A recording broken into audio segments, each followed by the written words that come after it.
the shadow in the hallway. It was her first night living alone, and everything felt strange.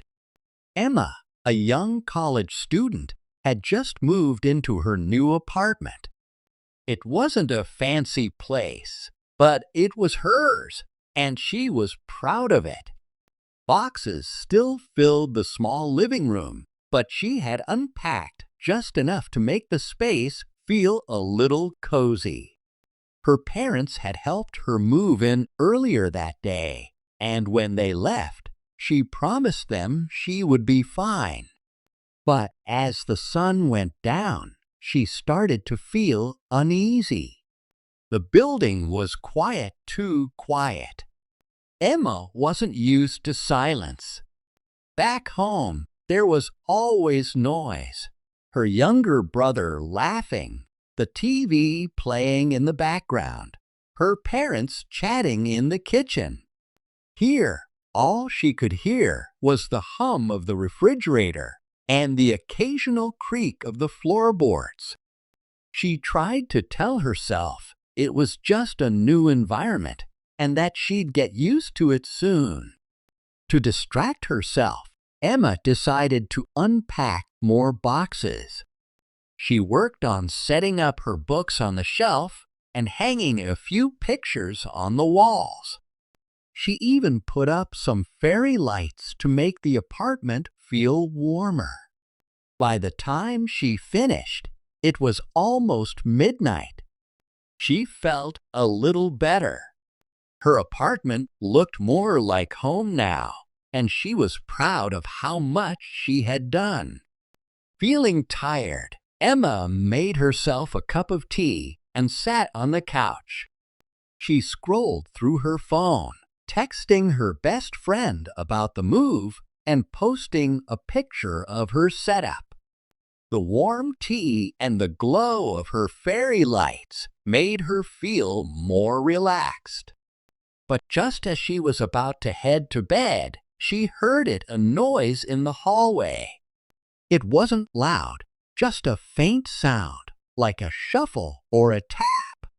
At first, Emma thought she might have imagined it. She paused and listened. Nothing. Shrugging it off, she decided it was probably another tenant coming home late. She lived on the third floor, and the hallways were narrow. Any movement outside echoed easily. She brushed her teeth and got ready for bed, but as she turned off the lights and climbed under the covers, she heard the noise again. This time, it was louder. It sounded like soft footsteps moving slowly down the hallway. Emma froze, her heart beating faster. Was someone out there? She tiptoed to her door and peered through the peephole. At first, she saw nothing. The hallway was dimly lit, with a single bulb flickering near the staircase. But then she noticed something at the far end of the hall. A dark figure stood there, barely visible. It wasn't moving, just standing still. Emma's breath caught in her throat. Who could it be? Why were they just standing there? She stepped back from the door, trying to calm herself. It's probably just a neighbor, she thought. Maybe they're on the phone or waiting for someone. Still, it felt strange. She decided not to open the door and instead went back to bed, telling herself not to overthink it. But sleep didn't come easily. Every time she closed her eyes, she imagined the figure outside. What if they weren't a neighbor? What if they were dangerous? The thoughts made her restless. After what felt like hours, she finally dozed off, only to be jolted awake by another sound. This time, it was closer. Emma's heart raced as she sat up in bed. The noise was right outside her door. She held her breath, listening. It sounded like a faint scratching, as if someone was running their fingers along the door. She felt a chill run down her spine. Summoning her courage, she got up and looked through the peephole again. The figure was there, closer this time. It was standing just a few feet from her door, still not moving. Panic set in. Emma grabbed her phone and called her best friend, Sarah. It was late, but Sarah picked up after a few rings. "Emma, what's wrong?" she asked, her voice groggy. "There's someone outside my door," Emma whispered, trying to keep her voice steady. "I don't know who it is. They've been standing there for a while." Sarah immediately sounded more alert. "Are your doors locked?" "Yes," Emma replied. "But they're so close. What if they try to get in?" "Stay calm," Sarah said. "Don't open the door." "Do you want me to call the police?" Emma hesitated. Was she overreacting? Maybe it was just a harmless person. But the scratching sound came again, and she felt her fear grow. "Yes, please call them," she said. "I don't feel safe." While Sarah called the police, Emma sat on the couch, clutching her phone. She kept her eyes on the door, listening for any more noises. Minutes felt like hours. Then, suddenly, everything went quiet. She looked through the peephole again, and the figure was gone. Relief washed over her, but it didn't last long. The silence felt just as unsettling as the noises. Where did they go? Were they still in the building? Emma didn't know what to think. When the police arrived about 20 minutes later, they searched the hallway and the surrounding area, but found nothing. They assured her that the building seemed secure and told her to call again if anything else happened. After they left, Emma tried to go back to sleep, but she couldn't shake the feeling that something was wrong. She stayed up, watching TV to distract herself. The hours dragged on, and just as the first light of dawn began to seep through her windows, she heard another sound.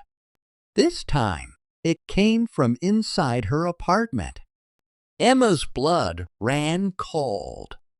She turned off the TV and listened carefully. It was faint, like a soft rustling, coming from the kitchen. She grabbed the closest thing she could find, a heavy book, and crept toward the noise. Her hands were shaking as she peeked into the kitchen, but she didn't see anything unusual. She checked the cabinets and even under the table, but everything looked normal. Feeling a mix of fear and confusion, she turned to leave the kitchen, but then she saw it. On the floor near the front door was a small, crumpled piece of paper. It hadn't been there before. With trembling hands, she picked it up and unfolded it. Scrawled in messy handwriting were the words, "See you soon." Emma's heart pounded in her chest. How did the note get inside? She had locked the door, hadn't she? She checked the locks again, and they were still secure. Her mind raced with questions, but none of them had answers. She felt trapped, helpless, and completely alone. That morning, Emma packed a bag and left the apartment. She couldn't stay there, not after what had happened. She went to stay with Sarah, who tried to comfort her and help her make sense of the situation. But no matter how much time passed, Emma couldn't forget the figure in the hallway, the scratching at her door, and the chilling message on the note. She never found out who or what was behind it, but the memory stayed with her, haunting her dreams and making her question every shadow she saw.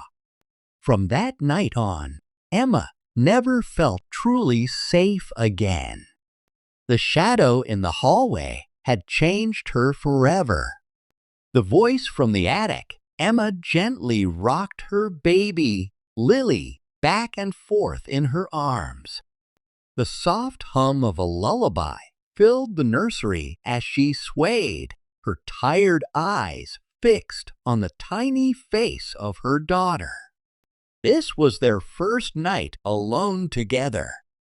Her husband, Mark, had left earlier in the day for a week-long work trip. Emma had been nervous, but she assured herself she could handle it. After all, this was her home, her baby, and her safe space. The day passed without much trouble. Emma and Lily settled into their usual routine, feeding, napping, and a short walk in the afternoon. By the time evening arrived, Emma felt a mix of pride and exhaustion. She had managed everything on her own, and so far, nothing unusual had happened. As night fell, the house became quiet. Too quiet.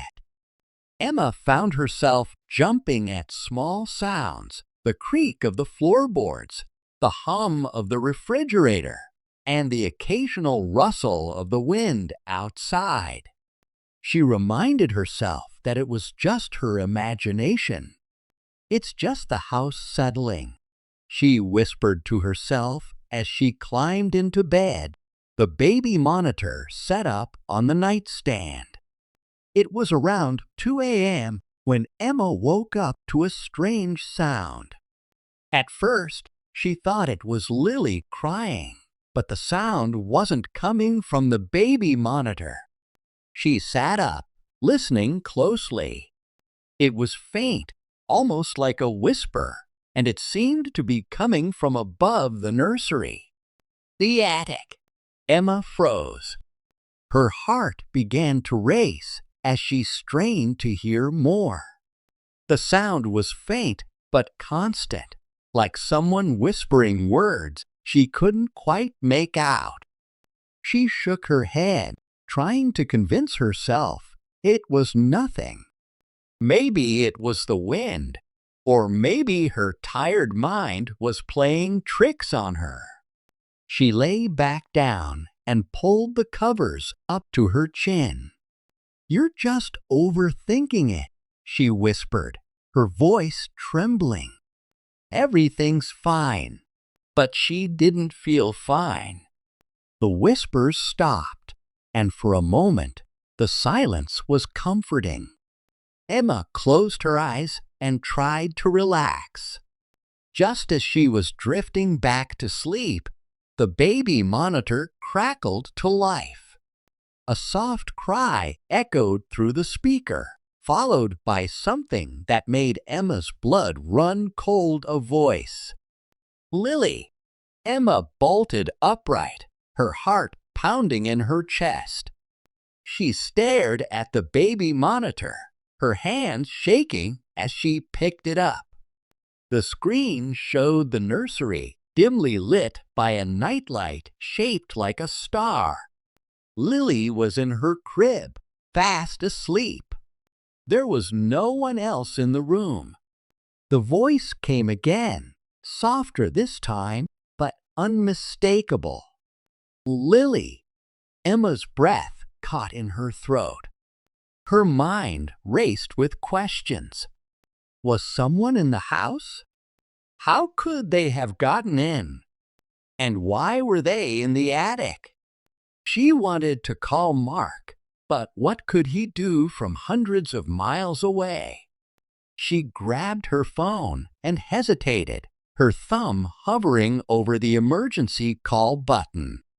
Maybe it was just her imagination. Maybe she was so tired that she was hearing things. But what if it wasn't? Gathering her courage, Emma decided to check on Lily. She tiptoed down the hallway to the nursery, her heart pounding with every step. She peeked into the room and felt a wave of relief wash over her. Lily was safe, peacefully sleeping in her crib. Emma took a deep breath and stepped inside. She checked the closet, under the crib, and even behind the curtains. There was no one there. Still, the uneasy feeling in her chest wouldn't go away. As she turned to leave, something caught her attention. The attic door in the ceiling was slightly ajar. She stared at it, her pulse quickening. Had it always been like that? She couldn't remember. Emma debated what to do. Should she grab a flashlight and check the attic? Or should she go back to bed and pretend nothing was wrong? Her instincts screamed at her to leave it alone, but the thought of someone or something being up there made her skin crawl. She decided to grab a flashlight from the kitchen. As she made her way downstairs, she kept glancing over her shoulder, feeling as though she was being watched. The house seemed darker and colder than usual, and every little sound made her jump. With the flashlight in hand, Emma returned to the nursery. She stared up at the attic door, her palms sweaty as she reached for the pull cord. Slowly, she tugged it down, and the attic stairs creaked as they unfolded. The darkness above seemed to stretch endlessly. Emma hesitated, her flashlight trembling in her hand. "It's probably nothing," she told herself, trying to steady her breathing. "Just take a quick look, and then you can go back to bed." She climbed the stairs, each step feeling heavier than the last. The attic smelled of dust and old wood, and the air was thick and cold. Emma swept the flashlight beam across the room, illuminating boxes, old furniture, and cobwebs. Nothing seemed out of place. But then she saw it. In the corner of the attic, near an old trunk, something moved. Emma's breath hitched as she pointed the flashlight toward it. At first, she thought it was just a shadow, but then she saw eyes dark, glinting eyes staring back at her. Emma stumbled backward, nearly dropping the flashlight. The figure didn't move, but the whispers started again, louder this time. "Lily! Lily!" She didn't wait to see what it was.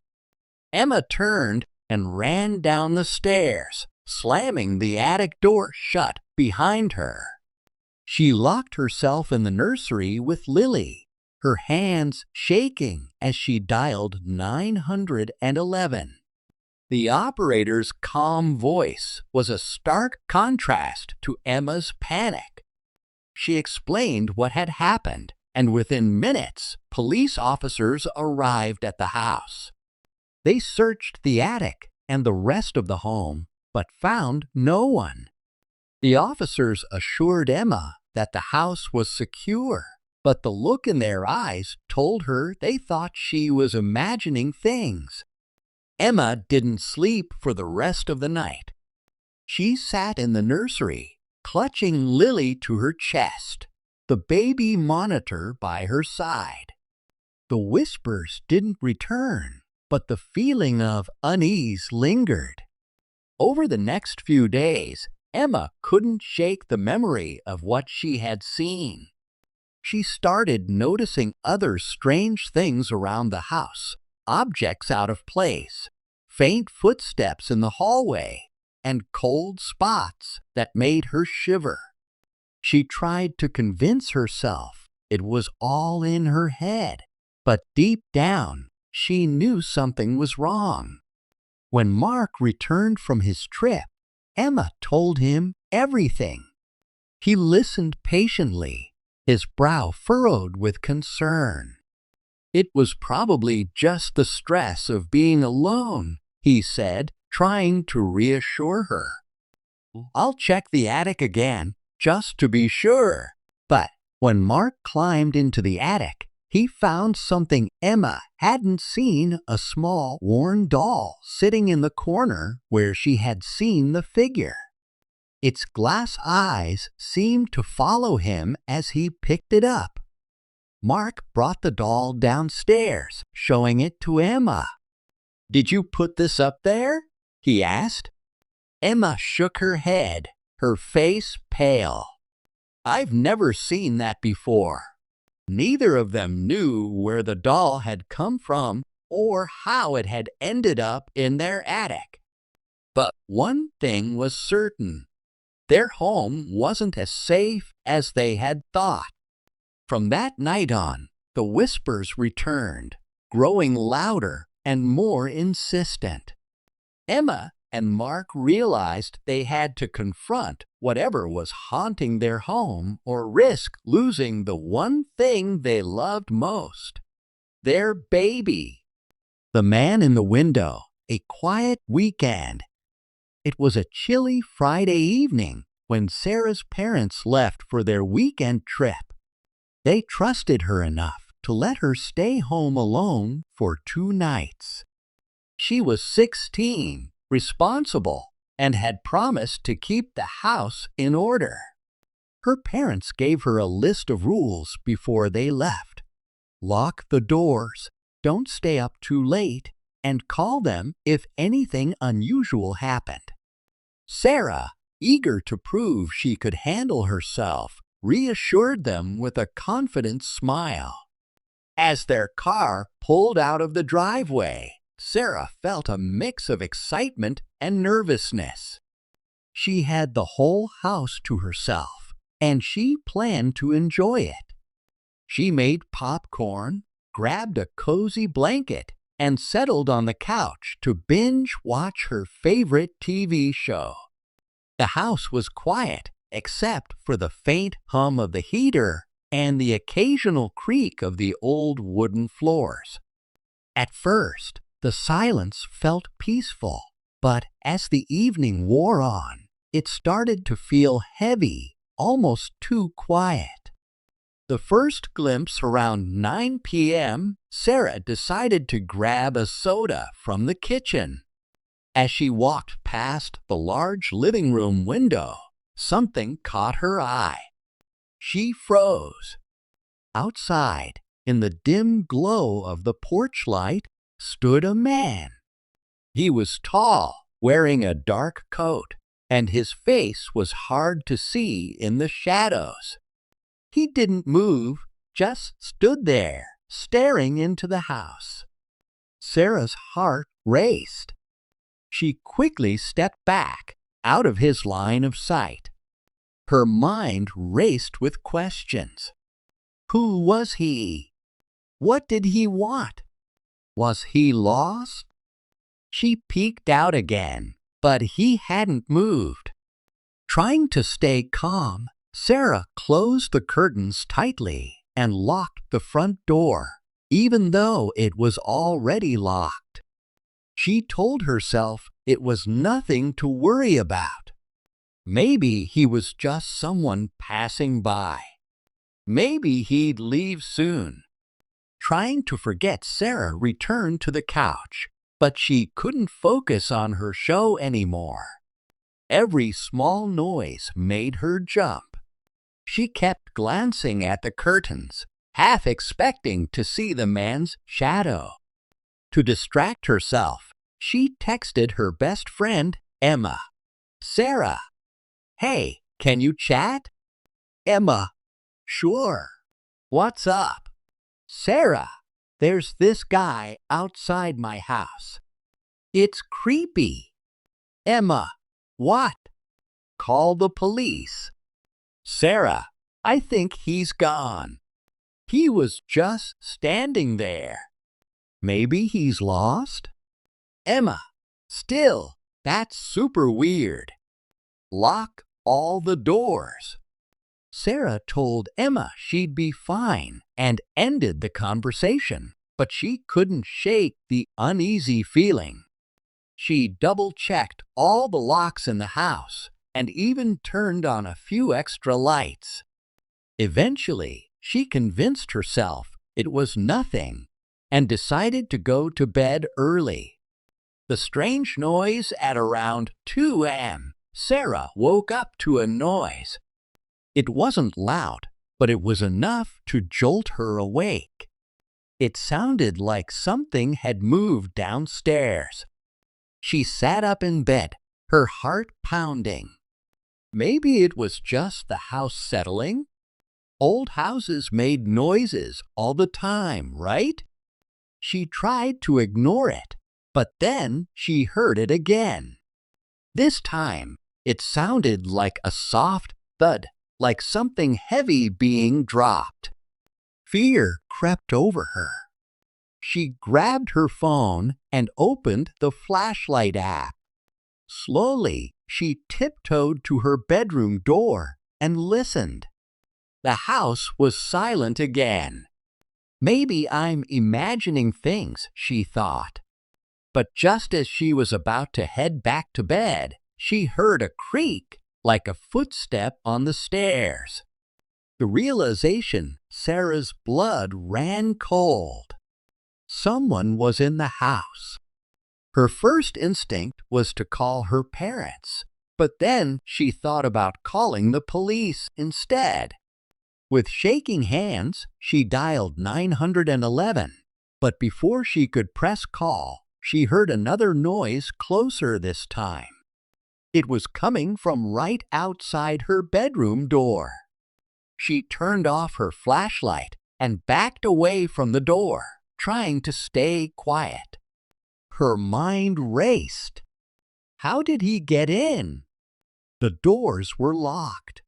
Suddenly, the doorknob rattled. Sarah froze, holding her breath.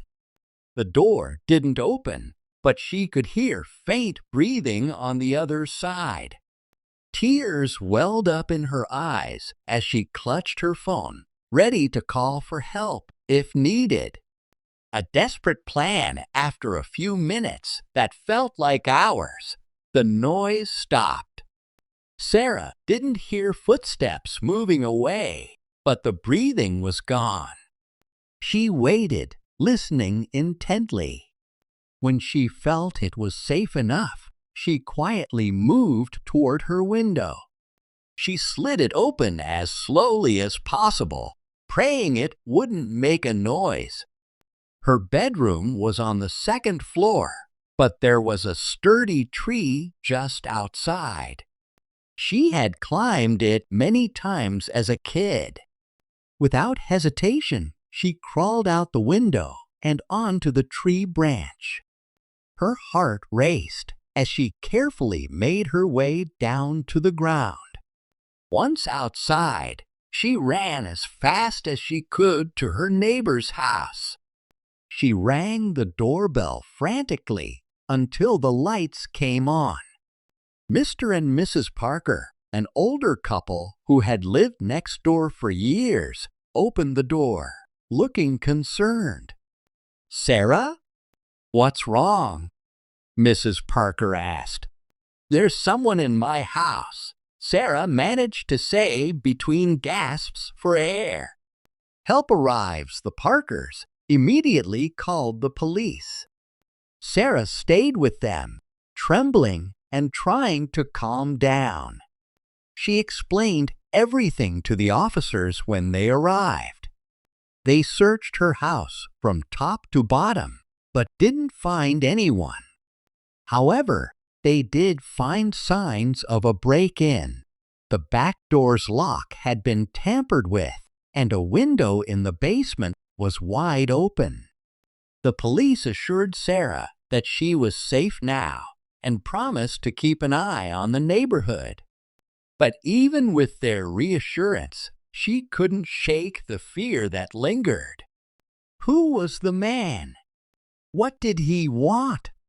And how long had he been inside the house before she realized? The aftermath: Sarah's parents rushed home the next morning, horrified by what had happened. They hugged her tightly, apologizing for leaving her alone. The police continued their investigation, but didn't find any solid leads.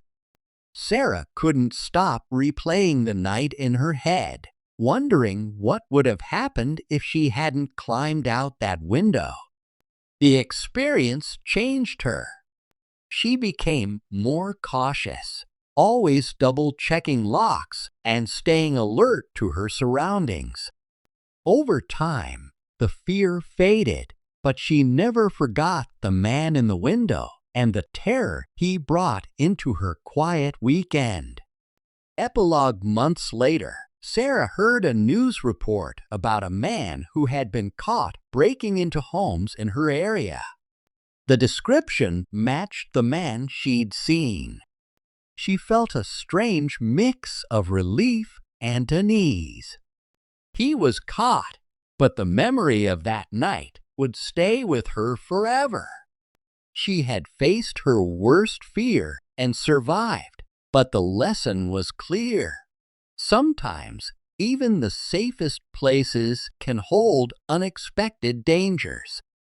The cabin by the lake.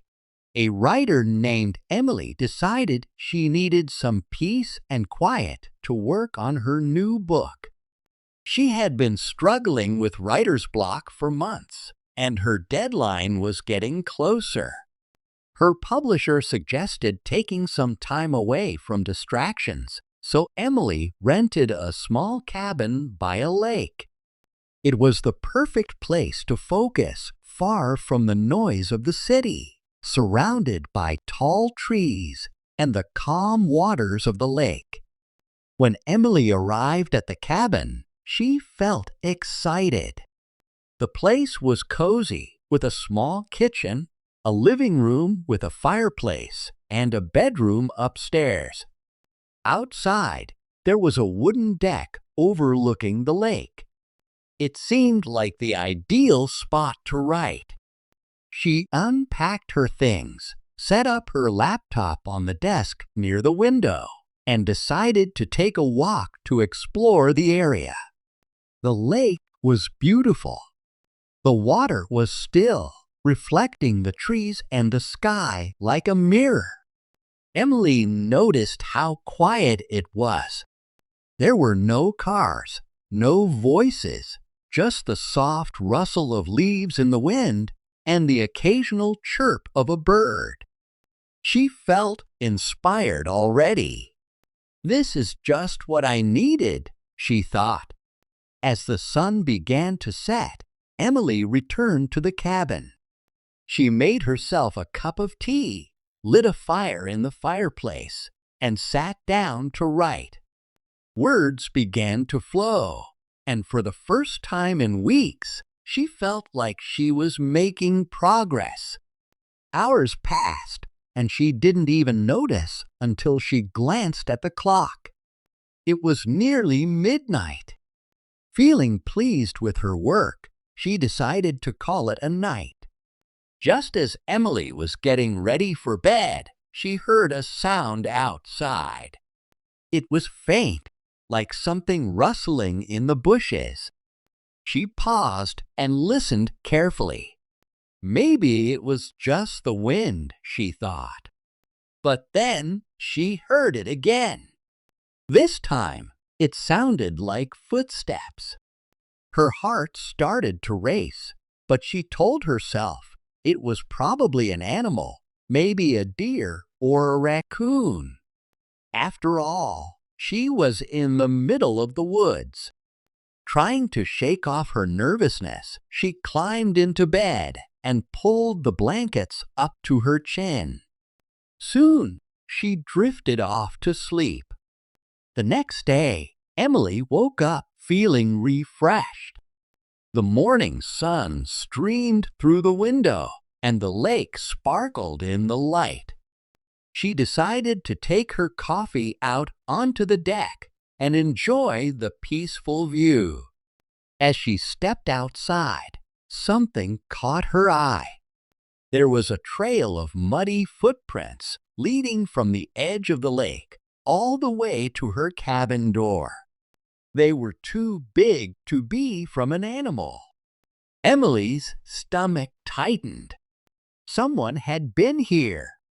She quickly scanned the area, but there was no one in sight. The footprints looked fresh, and the thought of someone walking around her cabin while she slept made her uneasy. She decided to check the locks on the doors and windows. Everything was secure. Maybe it's just a fisherman who wandered too close, she told herself, trying to stay calm. Still, the strange footprints lingered in her mind as she went back to her writing. That evening, Emily worked late again. The words seemed to flow effortlessly, and she was so absorbed in her story that she almost forgot about the footprints.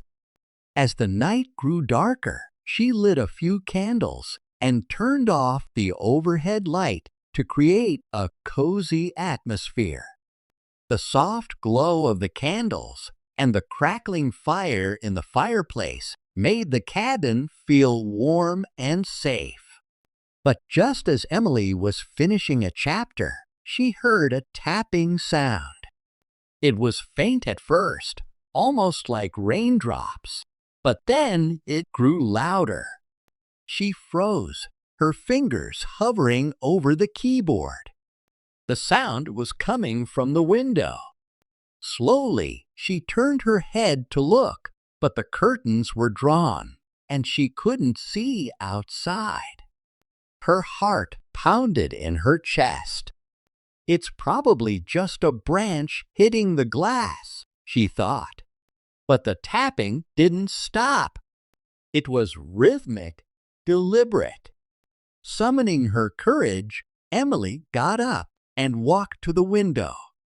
She hesitated for a moment before pulling the curtain aside. The darkness outside was so complete that she couldn't see anything. The tapping stopped. She stared into the night for a few moments, but there was nothing there. Feeling a little silly, she let the curtain fall back into place and returned to her desk. "You're just letting your imagination run wild," she told herself. The rest of the night passed without incident, but Emily couldn't shake the feeling that someone or something was watching her. She tried to focus on her writing, but her thoughts kept drifting to the strange noises and the footprints. Eventually, she went to bed, though it took her a long time to fall asleep. The next morning, Emily decided to go for a walk around the lake to clear her head. She brought her notebook with her, hoping the fresh air would spark some new ideas. The trail around the lake was peaceful, and she felt her anxiety start to fade. But as she walked, she noticed something unusual. On the far side of the lake, there was a small wooden dock she hadn't seen before. It looked old and weathered, like it hadn't been used in years. Curious, she made her way over to it. As she approached the dock, Emily noticed a rowboat tied to it. The boat was covered in leaves and moss, as if it had been sitting there for a long time. She couldn't imagine anyone using it recently. But then she saw something that made her pause. There were muddy footprints on the dock, leading from the boat to the shore. They looked just like the ones she had seen outside her cabin. A chill ran down her spine. Emily turned and hurried back to the cabin, her heart pounding. She didn't know what to make of the footprints. Was someone living out here in the woods? And why were they coming so close to her cabin? She locked the door behind her and tried to focus on her writing, but her mind kept wandering back to the dock and the boat. That night, Emily heard the tapping again. This time, it was louder and more insistent. She sat frozen at her desk, her eyes fixed on the window. She didn't want to look, but she couldn't ignore it. Slowly, she got up and walked to the window. Her hands trembled as she pulled back the curtain. For a moment, she saw nothing but darkness. Then her eyes adjusted, and she saw a shadowy figure standing by the edge of the trees. It was too far away to see clearly, but it was definitely a person. Emily's breath caught in her throat. The figure didn't move, didn't make a sound. It just stood there, watching. Emily dropped the curtain and backed away from the window. Her mind raced. Who was that? What did they want? She grabbed her phone and tried to call for help, but there was no signal. Feeling trapped, she decided to stay inside and wait until morning. She locked herself in the bedroom and sat on the bed, clutching her phone like a lifeline. The tapping continued for a while, then stopped.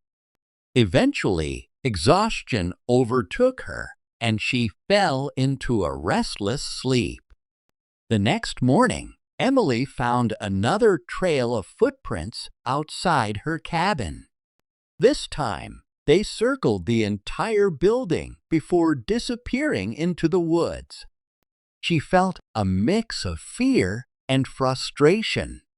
She had come here to escape distractions, but now she couldn't concentrate on anything except the mysterious figure and the footprints. She decided she couldn't stay here any longer. It wasn't worth risking her safety. Emily packed her things quickly, throwing her clothes and laptop into her suitcase. As she loaded her car, she glanced back at the cabin one last time. It had seemed so perfect at first, but now it felt like a trap. She got into the car and started the engine, eager to leave the eerie place behind. As she drove away, Emily couldn't help but feel a sense of relief. But at the same time, she wondered who or what had been watching her. The mystery of the cabin by the lake would stay with her, a story she might one day write if she ever felt brave enough to relive it. The phone that rang the quiet building. It was just past midnight when Jack started his night shift.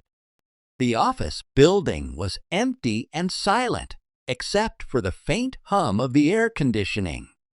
Jack had worked as a security guard for nearly 5 years, but something about this building always felt eerie. It wasn't haunted, of course, at least, not that he knew of, but the long hallways, dim lighting, and rows of empty desks made it feel lifeless. Jack's job was simple: check the security cameras, walk the halls every hour, and make sure all the doors were locked. Most nights, he brought a thermos of coffee and his favorite book to keep him company during the quiet hours. Tonight, he just settled into his chair at the security desk when the phone rang. He froze. The phone on the desk was an old landline, the kind no one used anymore. It had never rung before. Jack picked up the receiver cautiously. "Hello?" he said. There was silence on the other end. Then a faint crackling sound. Jack's heart raced as a voice spoke. "Hello, Jack." A strange caller. Jack frowned. "Who is this?" The voice didn't answer right away. It was soft and calm, almost friendly. "You're alone, aren't you?" Jack's grip tightened on the phone. "How do you know my name?" "Who are you?" The caller chuckled, a low and unsettling sound. "I know a lot about you. I know you have a daughter named Emily. She's 6 years old, isn't she?" Jack's breath caught in his throat. His daughter's name wasn't something he shared with strangers. "What do you want?" Jack demanded, his voice shaking. The line went dead. Jack stared at the receiver for a long moment before placing it back on the cradle. He tried to calm his racing heart. Maybe it was a prank, he told himself. Some tech-savvy teenager messing with him. But deep down, he knew it felt too personal for that. The first walk through, Jack stood and grabbed his flashlight. It was time for his hourly patrol. The building had 3 floors with offices, conference rooms, and a break area. Jack's routine was to start at the top floor and work his way down. He walked through the hallways, his footsteps echoing in the stillness. Everything seemed normal. The offices were dark and locked, the windows undisturbed.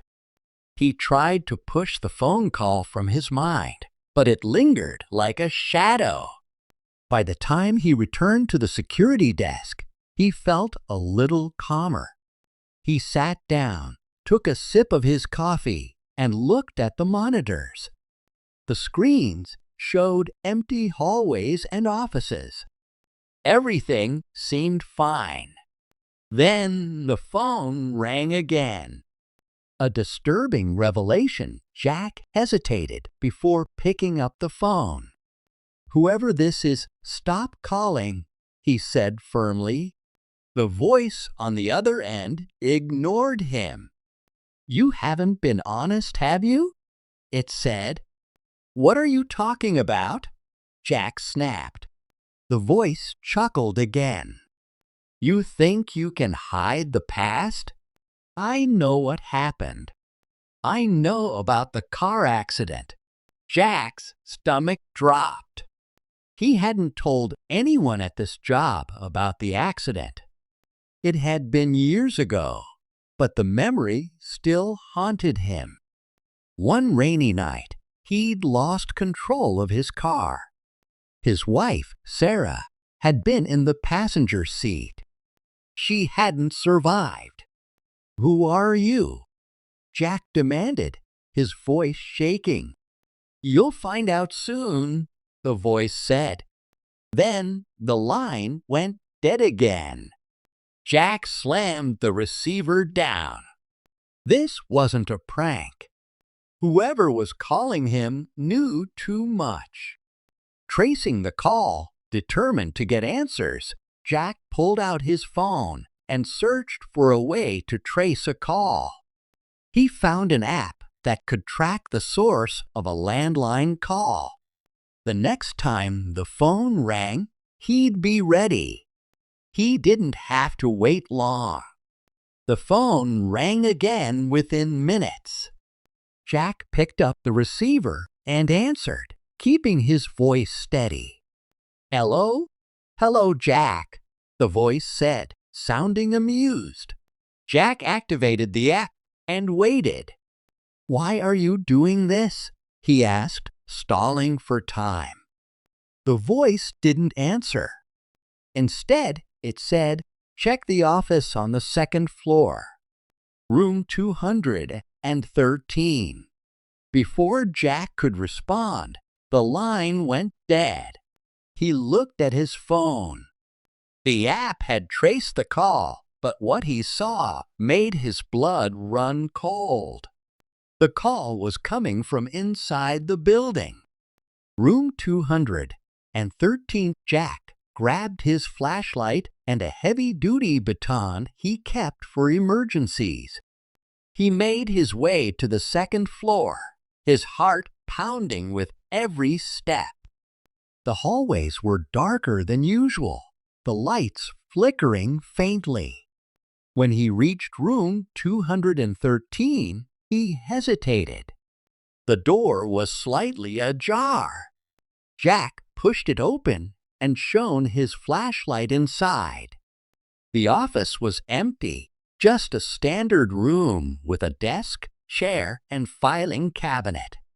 But then he saw the phone on the desk. It was an old, disconnected landline, just like the one at his security desk. Jack stepped closer. The phone was dusty, as if it hadn't been used in years. He picked up the receiver and pressed it to his ear. Nothing. No dial tone. No static. Just silence. Suddenly, his own phone rang. Jack jumped, nearly dropping the receiver. He pulled his phone from his pocket and saw it was the same number that had been calling him all night. His hands trembled as he answered. "Why are you doing this?" he demanded. The voice laughed softly. "You're getting closer, Jack. Keep going."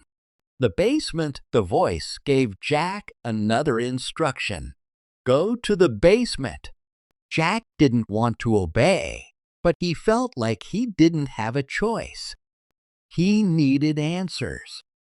With his flashlight in one hand and his baton in the other, he made his way to the basement. The stairs creaked under his weight, and the air grew colder with every step. The basement was used for storage, filled with old furniture, boxes of files, and outdated equipment. Jack walked slowly, scanning the room with his flashlight. Everything seemed normal at first. Then he noticed a desk in the corner with another phone on it. This one was also old and dusty.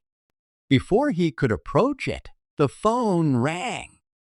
The truth unfolds. Jack stared at the phone, his heart pounding. He didn't want to answer, but he knew he had to. He picked up the receiver and pressed it to his ear. "You're starting to remember, aren't you?" the voice said.